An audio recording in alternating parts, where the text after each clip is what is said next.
जय जगन्नाथ फ्रेंड्स समस्त को मोर नमस्कार।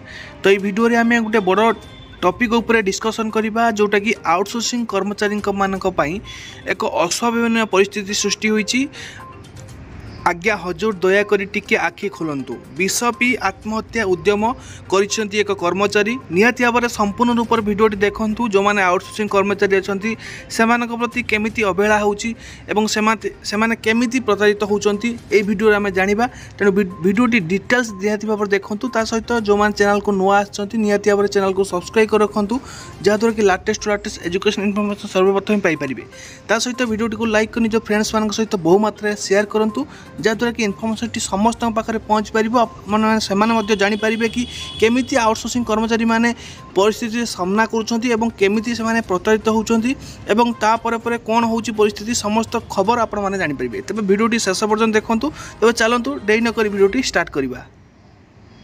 देखु आउटसोर्सिंग कर्मचारी पूर्व जावा पूर्व गोटे छोट इनफर्मेशन चाकरी आड़ महिला को ठकी बंधाले पिओन। देखु ये आपर शक्ति विभाग डाटा एंट्री ऑपरेटर चाकरी करवा देवार प्रतिश्रुति दे जड़े महिला को ठकी अभियोग कटक बादामबाड़ी थाना पुलिस अभियुक्त गिरफ करिछि। अभियुक्त है भुवनेश्वर डेल्टा छक अंचल रही प्रदीप कुमार नायक। से पावर हाउस छक स्थित विद्युत विभाग कार्यालय में पिओन थी जमापड़ी।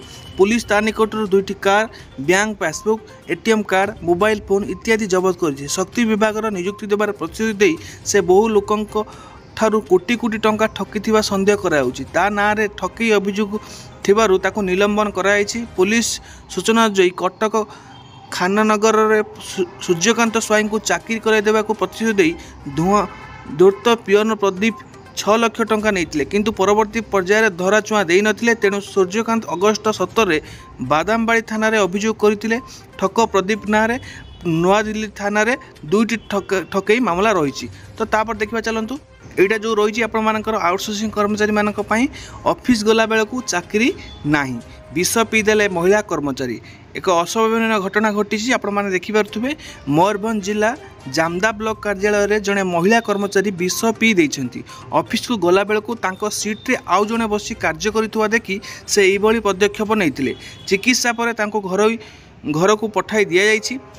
गोरु महिषाणी थाना अंतर्गत हातिया पंचायत तिलेईझारी ग्रामर रीता मुंडा जामदा ब्लॉकर डाटा एंट्री ऑपरेटर भाव में आउटसोर्सिंग माध्यम नियुक्ति पाइतिले।